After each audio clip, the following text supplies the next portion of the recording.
All welcome back to my channel. ఈరోజు as యూజువల్గా morning లేచి రెడీ అయ్యి కాలేజ్కి అయితే వెళ్ళిపోతున్నాము. మేము మార్నింగ్ 7:30కి మా స్టాప్కి అయితే వెళ్ళిపోతాము. వెంటనే బస్ వస్తుంది. హ్యాపీగా అయితే డైలీ అయితే కాలేజ్కి వెళ్ళిపోతాం. ఈరోజు స్పెషల్ ఏంటంటే మా బీటెక్లో 3-1 సిమ్ లాస్ట్ డే ఈరోజే. లాస్ట్ ఫైనల్గా ఒక ఎక్స్టర్నల్ ఉంది, అది రాయడానికి అని చెప్పేసి వెళ్ళాము మంచిగా క్లాస్లో కొంతసేపు కూర్చొని చదువుకొని అండ్ మంచిగా ఎగ్జామ్ కూడా అయితే అటెండ్ చేసేసాము.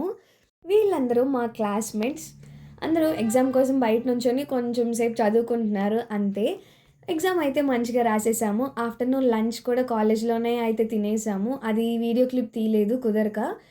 ఆఫ్టర్ కాలేజ్ అయిపోయిన తర్వాత ఆఫ్టర్‌నూన్ నుంచి అయితే వదిలేశారు. అంటే ఎగ్జామ్స్ అయిపోయినాయి కాబట్టి వెళ్ళిపోయే వాళ్ళు వెళ్ళిపోమని చెప్పారు. సో, మేమైతే ఆర్టీసీకి వెళ్ళిపోదాం అనుకున్నాము. ఇంకా అందుకని చెప్పి కొంచెం దూరం అయితే వాక్ చేసుకొని ఆటో అయితే బుక్ చేసేసుకున్నాము. అసలు 3-1 ఎప్పుడు స్టార్ట్ అయిందో తెలీదు. ఎప్పుడు ఎండ్ అయిందో తెలీదు. సెమ్ కూడా దగ్గరకొచ్చేసింది. అంతే కదా! బీటెక్ అంటే కళ్ళు మూసుకొని తెరిచేలోగా ఈజీగా అయిపోతాయి.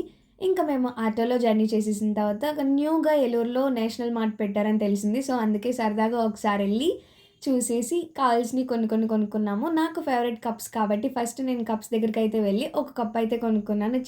చాలా బావుంది. ఫైనల్‌గా ఇంకా నెక్స్ట్ కొంచెం తినేసి ఐస్ క్రీమ్ తిన్నాము. ఐస్ క్రీమ్ తినేసి బస్ ఎక్కేసైతే ఇంటికైతే వచ్చేసాం సేఫ్‌గా. మేమైతే చాలా హ్యాపీ అండ్ సెమ్ ఎగ్జామ్స్ కూడా దగ్గరకొచ్చేసాయి కాబట్టి మీ బ్లెస్సింగ్స్ అయితే చాలా ఇంపార్టెంట్ కాబట్టి మమ్మల్ని అయితే బ్లెస్ చేయండి. ఆల్ క్లియర్ అవ్వాలని చెప్పేసి and subscribe my channel. Bye.